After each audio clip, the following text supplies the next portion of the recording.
All right, for this crankshaft, I cleaned out where all the oil galleys are. So what I did, just from what I've watched and learned, is I took air hoses and went all the way down from the top, boom, boom, all the way, every hole I went through, blew it out. Then what I did, my own idea, is I took brake cleaner, push it in there with high pressure, obviously the brake cleaner with a little like tube, like a little nozzle thing that goes on it. I sprayed it out. Then I took the air hose, blew that out. Brake cleaner, air hose, brake cleaner, and I just kept doing that to all the holes around. And as I went down, and then I just kind of sprayed it off. So that's kind of what I did. How I cleaned it. So yeah. So now what I'm going to do is get the bore diameters of the caps of the crank. Already took the diameter of the caps, where the caps go, and where the connecting rods. Already took all the diameters down. It's there. Now I gotta do all the bores and figure out the clearances. So first I have to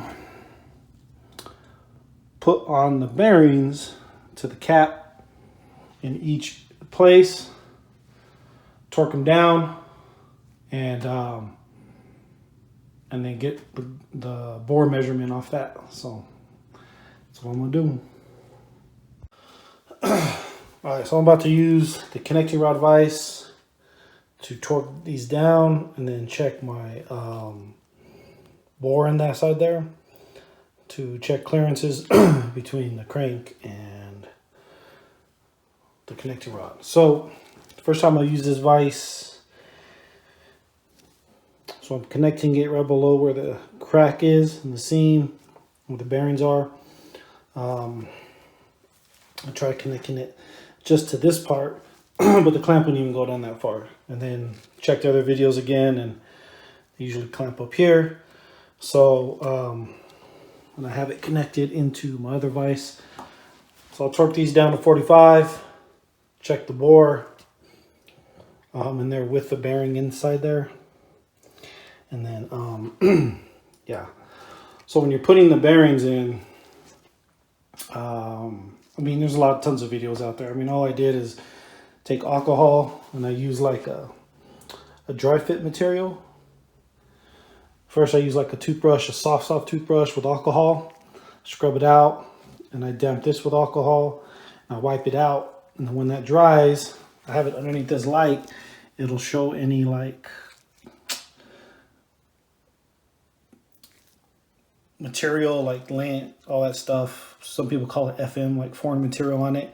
And then I take my rubber glove, and then I wipe that clean, back of the bearing, make sure there's no dust, and then I clamp it right away. Just so there's no stuff in between it. That's pretty much how I do it. How I'm doing it this time. So I'm gonna clamp these down. Well, I'm gonna torque these down, and then I'll check the bore, because I've already checked the journals, the diameter of the journal, so I'll check the bore diameter on that. All right, so I was having trouble getting a good bore reading with these telescopes, because if you're leaning this way, or you just don't get it right. But if you see there at the bottom, that's a flat edge right here, right? So what I did is I found kind of a box or something that's relatively even with the piston, and this will sit flat on the edge. So hold on, let me make this small. Sorry, there we go. All right, so when I put this in, make sure it's relatively centered, and you can tell that this is the center point right here. So you kind of just put it in, and then I just release the pins here, and then I kind of move it back and forth to make sure it's in the middle of everything. But then I make sure the bottom part there, that it's flat down here and then it's sitting flush, so it doesn't have like a tilt this way or that way. This way, you know, maybe not so much, but it's a big deal. But as long as I can keep it tipping this way and this way, I'll be okay. And I know that's not in the exact middle or the center of the thing, but you know, these are flat across. So as long as I can measure that, we're good. I think I'll be good. I'm getting more of a consistent read with where it should be. The other way I was reading, it was the clearances were like 30,000, like 3.5 thousandths to 3 thousandths, and that was just too much for it. And I was just knowing, I knew that it was just more of a measurement issue, like a user error. So I just kind of came up with this, and hopefully I get more of a consistent reading on the board, and they should all be really, really close. So there you go. All right, guys. So, well, my last piston that I'm installing, okay? For my first one to my last one, the first one I probably took me about like 10, 15 times to get it in. Try and figure this thing out, okay? Kind of developing a more fluent system. What I was doing was, as I was putting this on, and I was tightening it all the way at the skirt, and then I would try to pound, well, I would leave a little bit of the skirt out so I can fit it into the bore, right? But then I try to hit it in, and it kept hitting the first ring with the oil rings, right? So by the time I just figured it out is, I pushed it all the way to here. I mean, I tightened it here, and I pushed it down, and then I tightened it some more. And because it's the smaller diameter here than here, so it helped me get the rings a little bit tighter in to get them in the bore. Okay, that was like the biggest trouble that I was having first time doing them. So now they're going in okay. So kind of like my process is this is the front of the engine. So these ARP bolts, I had measured them out of the box like they said. So I'm keeping measurements of, so how I'm putting it in my notebook is passenger and driver side. So whenever anybody takes it out, or whatever, if I have to take it back out and torque. So I put my driver's side on, so I have a pin. I put the driver's side on the same side as this, on that side of the pin. And then I take, this just helps me keep track, okay? Because I didn't do all that measuring for nothing. You know what I mean? I just take the cap, put it by the bolts, and then so what I do is I just get some of the oil, put it around my hands, and then just kind of put it around the skirt and the rings. It's kind of like my step process. I figured out that works better. Because first I was adjusting the rings and then putting the oil on and opening this. But this, I opened it right after I put in the last piston, opened it and set it here so it's ready. And then, so after I oil it, then I orientate my rings. So there's really, like, from what I understand, as long as these rings are not, these gaps are not close to each other. So how I'm taking the first two top rings is, I'm going to take one to this corner of the piston, and then I'm going to put the other one at this corner of the piston. Then I hold it there, and then my oil rings, I'm making sure that the top oil ring and the bottom oil ring are about this much gapped, and that they're not anywhere near the top ring, or the top two the top two rings. So it takes a little finesse, but and I know some people say the orientation when you set them in isn't that big of a deal, but there's more people say that it does. So I'm going to take the time. If it doesn't make a difference if you do it, then it's not going to make a difference it's not going to make a difference if you don't do it, it's not going to make a difference if I do it. So I'm going to take the time to be sure. And so I'm just careful and I slide it in here. I just push down even. And I just tighten it up and I see where the clamp is closing in on the rings. And I make sure that the rings aren't like out of its groove. You know, so I don't bend or mess up the rings. See, like this one, it seems like that's what it is. I haven't had one bind up yet. Now that I'm on here, it bound up, so I'm just going to go ahead and loosen it up.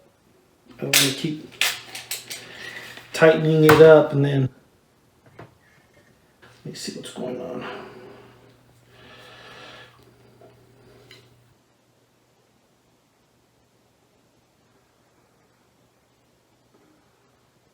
Honestly, once you get it in there, you're not going to be able to see, you know.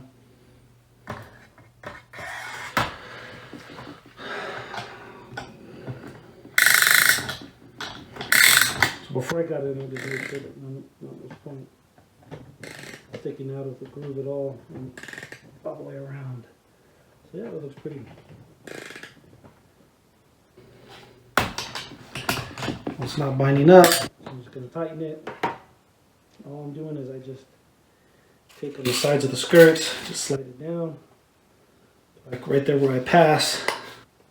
Make sure it's even on this side, there, and then I'm going to go for a little more tight. Get a little extra tight in there, because a couple of them felt like the rings would catch, but then when I banged it, it went in. I'm like, oh. But I mean, it's already in, so. And then I take the time after I got this set, just so that it doesn't sit there. I take my lint-free cloth. I take a wipe. I wipe it down, because I already cleaned this off from the machinist. But I mean, I've cleaned this thing like each cylinder like 3 times with brake cleaner, and then put some WD-40 in there and cleaned it again. This is my last kind of wipe. It's not necessarily with a cleaner, but it's just kind of a wipe. And then I take my light here and then make sure I don't have any lint or big pieces of anything in the bore. And once I don't, I'm clear. And I'm using this oil here to assemble it. And then I'll just kind of fill my fingers up and then kind of just go all the way around and make sure it's saturated.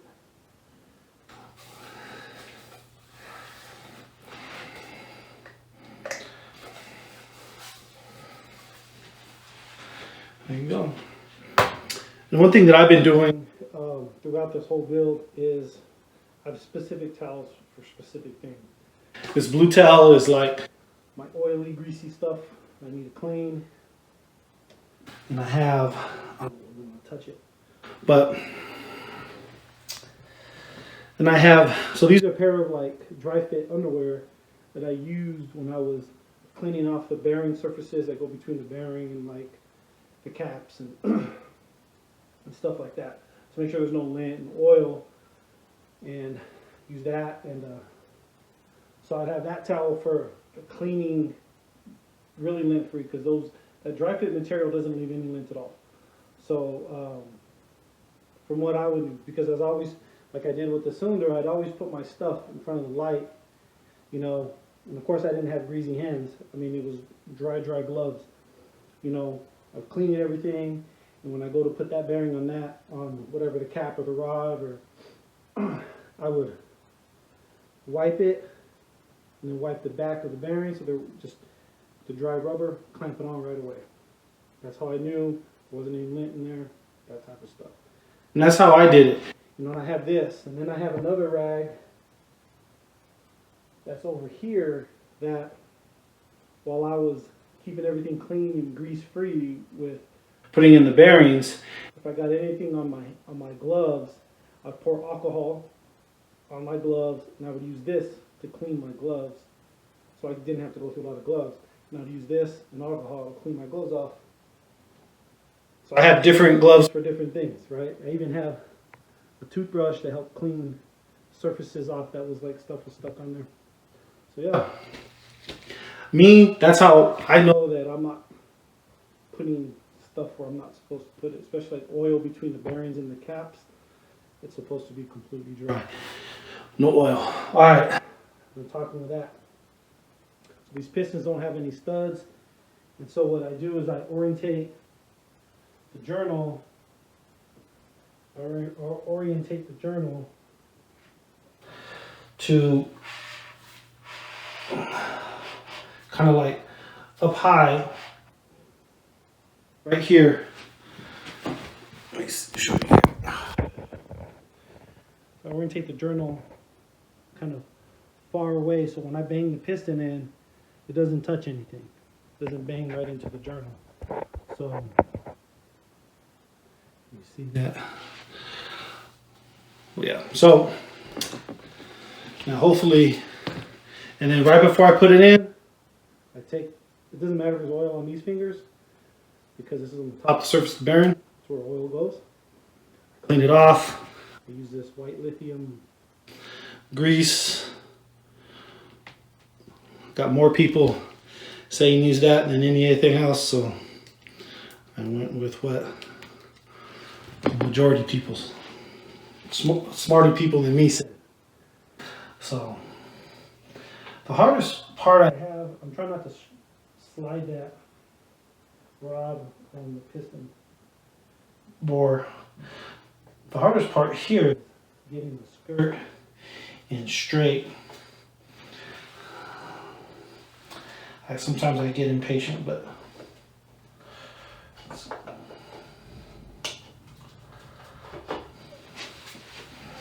I kind of come in. You can't go. There we go. Sometimes if it, I mean, you're only looking at a very small clearance, so if there's any tilt on it, it'll scrape. And some of them I did scrape. I did get the coating scratched up, but it's pretty tough. I'm not gonna take it all apart and get the whole rotating assembly balanced again. I think there weren't like scratches to the silver, but it did scuff a little bit at the beginning of it. So bang this close to the block, and just to make sure that's not back there's not catching on anything. See, it got caught. Not sure what ring it got caught on. Give it a little squeeze with my hand. There you go. Yeah, sometimes I need to like, because when it tightens, it's not a perfect circle. So sometimes I need to kind of squeeze like this, and release it in. That's what I learned with using that. Even though you can get it on there perfect, sometimes you got to give it just a little bit of, and it lets it in. There we go. I mean, and then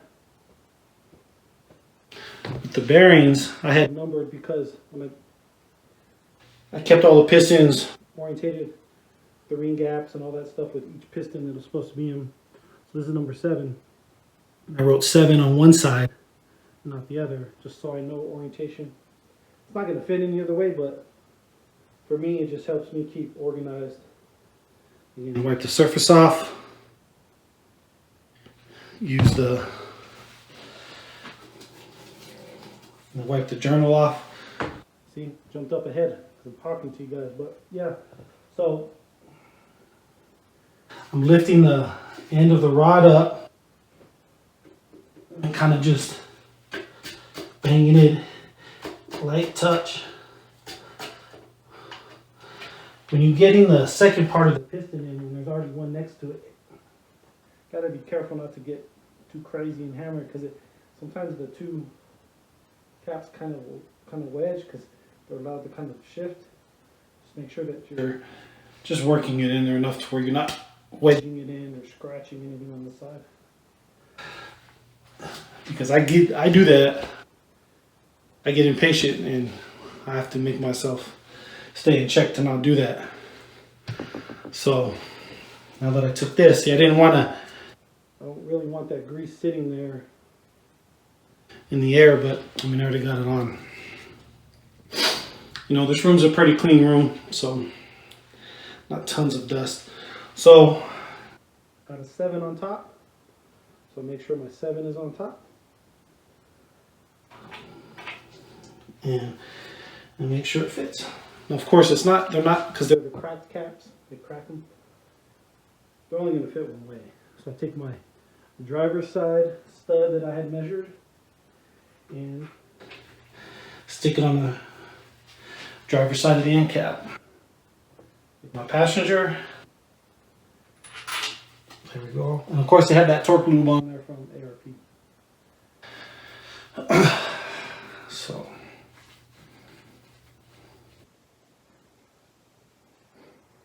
Doing that.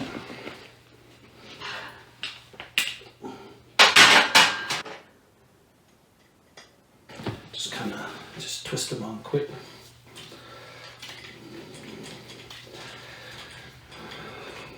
Another thing too, they say not to use is power tools, air hose, ratchets, sockets. I mean, like not ratchets, but like air tools or impacts, stuff like that.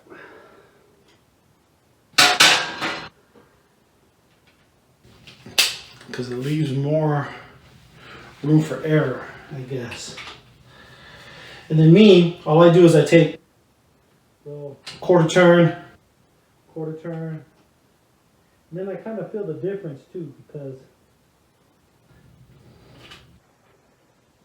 if one side's really tough to turn, the other one's a little easier, I make sure that the side that was easier feels the same as the other side. So I'm doing a little bit at a time,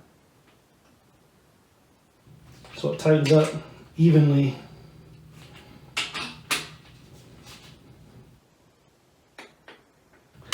There's one, and there's 2. So now we got to test to see if it rotates. I'm gonna have the crank nut, but so I'm just gonna make sure nothing binds up. I don't have the bolt in here. I probably should.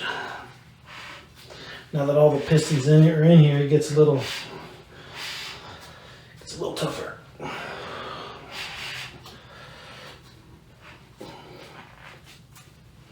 Yeah. I'll get the bolt in there and test it, but every time I put something on, I rotated it. Just so make sure all my pistons are in. Hopefully they're good. I'll go through and check all the torques. I mean, I know I didn't forget one because I did each one at a time, but double check it anyway. And I'll rotate the engine a little bit more to make sure it's freed up. And then I'm going to double check.